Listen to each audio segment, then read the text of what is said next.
আসসালামু আলাইকুম। বাংলাদেশ বেতার গোপালগঞ্জ। খবর পড়ছি রুকাইয়া ইসলাম রূপা। জাতীয় সংসদ নির্বাচন ও গণভোটকে সামনে রেখে মাদারীপুরে ব্যবসায়ীদের সঙ্গে মতবিনিময় সভা করেছে জেলা প্রশাসন। গতকাল জেলা সমন্বিত সরকারি অফিস ভবনে এ সভার আয়োজন করা হয়। অতিরিক্ত জেলা প্রশাসক আল নোমান সভায় সভাপতিত্ব করেন। সভাপতির বক্তব্যে তিনি বলেন, রাষ্ট্র শক্তিশালী থাকলেই জনগণ নিরাপদ থাকবে। নির্বাচন ও গণভোটে ইতিবাচক পরিবেশ নিশ্চিত করতে তিনি ব্যবসায়ী সমাজের কাছে সহযোগিতা কামনা করেন। সভায় জেলা চেম্বার্স অব কমার্স অ্যান্ড ইন্ডাস্ট্রির ভাইস প্রেসিডেন্ট বাবুল চন্দ্র দাস, মাদারীপুর বণিক সমিতির সভাপতি সিরাজুল ইসলাম ব্যাপারী সহ বিভিন্ন ব্যবসায়ী সংগঠনের নেতৃবৃন্দ উপস্থিত ছিলেন। ত্রয়োদশ জাতীয় সংসদ নির্বাচনে শরীয়তপুর জেলার ৩টি সংসদীয় আসনে চূড়ান্তভাবে ২১ জন প্রার্থী প্রতিদ্বন্দ্বিতা করছেন।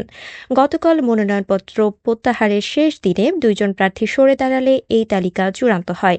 জেলা প্রশাসক ও রিটার্নিং কর্মকর্তা তাহসিনা বেগমের স্বাক্ষরিত তালিকা অনুযায়ী শরীয়তপুর ১ আসনে ৮ জন, শরীয়তপুর ২ আসনে ৯ জন এবং শরীয়তপুর ৩ আসনে ৪ জন প্রার্থী নির্বাচনে প্রতিদ্বন্দ্বিতা করছেন। মাদারীপুরে ত্রয়োদশ জাতীয় সংসদ নির্বাচন ও গণভোট উপলক্ষে ভোটারদের মধ্যে সচেতনতা বৃদ্ধির লক্ষ্যে তথ্যভিত্তিক চলচ্চিত্র প্রদর্শনী ও সড়কে প্রচার কার্যক্রম চালিয়েছে জেলা তথ্য অফিস। গতকাল সদর উপজেলার সমন্বিত সরকারি অফিস ভবনের মাল্টিপারপাস হলরুমে নির্বাচন সংশ্লিষ্ট বিষয়বস্তুর উপর তথ্যভিত্তিক চলচ্চিত্র প্রদর্শনী করা হয়। এতে সরকারি কর্মকর্তা কর্মচারীবৃন্দ অংশগ্রহণ করেন। একই দিনে জেলার বিভিন্ন উপজেলায় জনসচেতনতামূলক প্রচার অভিযান চালানো হয়। এ সময় নির্বাচন ও গণভোটের গুরুত্ব, ভোটার হিসেবে নাগরিকের দায়িত্ব, শান্তিপূর্ণভাবে ভোটাধিকার প্রয়োগ সহ গণতান্ত্রিক প্রক্রিয়ায় সক্রিয় অংশগ্রহণের বিষয়ে সাধারণ মানুষকে সচেতন করা হয়। শহীদ প্রেসিডেন্ট জিয়াউর রহমানের ৯০তম জন্মবার্ষিকী উপলক্ষে শরীয়তপুর সদর ও জাজিরা উপজেলা বিএনপি এবং অঙ্গ সংগঠনের উদ্যোগে ফ্রি মেডিকেল ক্যাম্প অনুষ্ঠিত হয়েছে। গতকাল দিনব্যাপী আয়োজিত এই ক্যাম্পে ঢাকা থেকে আগত শতাধিক চিকিৎসক প্রায় ৫,০০০ মানুষের মাঝে বিনামূল্যে চিকিৎসা সেবা ও প্রয়োজনীয় ওষুধ বিতরণ করেন। বিএনপির সিনিয়র যুগ্ম মহাসচিব রুহুল কবির রিজভী এতে প্রধান অতিথি হিসেবে উপস্থিত ছিলেন। আয়োজকরা জানান, মানুষের স্বাস্থ্যসেবায় এ ধরনের কার্যক্রম ভবিষ্যতেও অব্যাহত থাকবে। শিক্ষা ও গবেষণায় আগ্রহী করে তুলতে গোপালগঞ্জ বিজ্ঞান ও প্রযুক্তি বিশ্ববিদ্যালয়ের ৩৩টি বিভাগের সকল সেমিস্টারে প্রথম, দ্বিতীয় ও তৃতীয় স্থান অর্জনকারী ৪৭৫ জন শিক্ষার্থীকে মেধাবৃত্তি প্রদান করা হয়েছে। গতকাল বিশ্ববিদ্যালয়ের টেনিস কোর্টে ছাত্র পরামর্শ ও নির্দেশনা দপ্তরের আয়োজনে মেধাবী এই শিক্ষার্থীদের মাঝে বৃত্তি চেক হস্তান্তর করা হয়। ছাত্র পরামর্শ ও নির্দেশনা দপ্তরের পরিচালক মোহাম্মদ বদরুল ইসলামের সভাপতিত্বে ইঞ্জিনিয়ারিং অনুষদের ডিন ড মোহাম্মদ কামরুজ্জামান ও পদার্থবিজ্ঞান বিভাগের সভাপতি অধ্যাপক ড মোহাম্মদ শাহজাহান সহ বিভাগের সভাপতি, বিশ্ববিদ্যালয়ের প্রক্টর ও বৃত্তিপ্রাপ্ত শিক্ষার্থীরা উপস্থিত ছিলেন।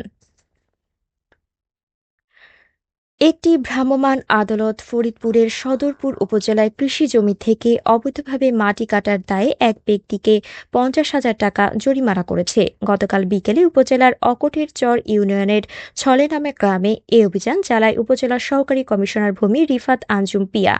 ভ্রাম্যমাণ আদালতের বিচারক রিফাত আঞ্জুম পিয়া জানান, দীর্ঘদিন ধরে একটি চক্র কৃষি জমি থেকে এক্সকেভেটর ব্যবহার করে অবৈধভাবে মাটি উত্তোলন করে আসছিল। এমন খবরের ভিত্তিতে অভিযান চালিয়ে অভিযুক্ত ব্যক্তিকে ৫০,০০০ টাকা জরিমানা করা হয়। শরীয়তপুরের গোসাইরহাট উপজেলায় জাটকা ইলিশ বিক্রির দায়ে এক ব্যবসায়ীকে ৫০,০০০ টাকা জরিমানা করেছে ভ্রাম্যমাণ আদালত। গতকাল নাগেরপাড়া মাছ বাজারে উপজেলা প্রশাসন ও মৎস্য বিভাগের যৌথ অভিযানে এ জরিমানা করা হয়।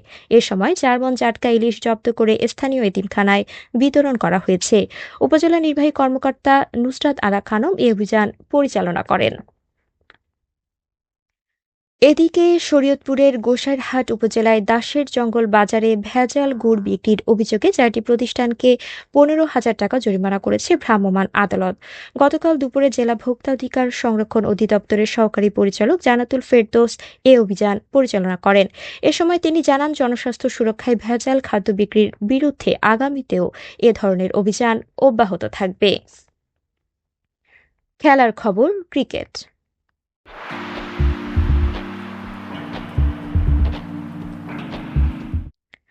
নড়াইল বীরশ্রেষ্ঠ নূর মোহাম্মদ স্টেডিয়ামে অনুষ্ঠিত ইয়ং টাইগার্স অনূর্ধ্ব-16 জাতীয় ক্রিকেট টুর্নামেন্ট গতকালের খেলায় মেহেরপুর জেলা দল ৯ উইকেটে চুয়াডাঙ্গা জেলা দলকে পরাজিত করেছে।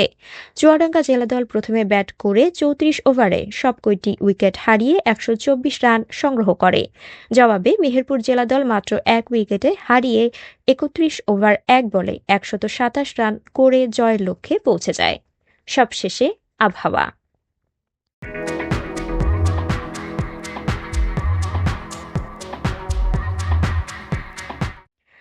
আজ বেলা ১টা পর্যন্ত আবহাওয়ার পূর্বাভাসে বলা হয়েছে, ভোর ৫টা হতে পরবর্তী ৩ থেকে ৫ ঘন্টা দেশের নদী অববাহিকায় মাঝারি থেকে ঘন কুয়াশার কারণে দৃষ্টিসীমা ৩০০ মিটার বা এর চেয়ে আরও কম হতে পারে।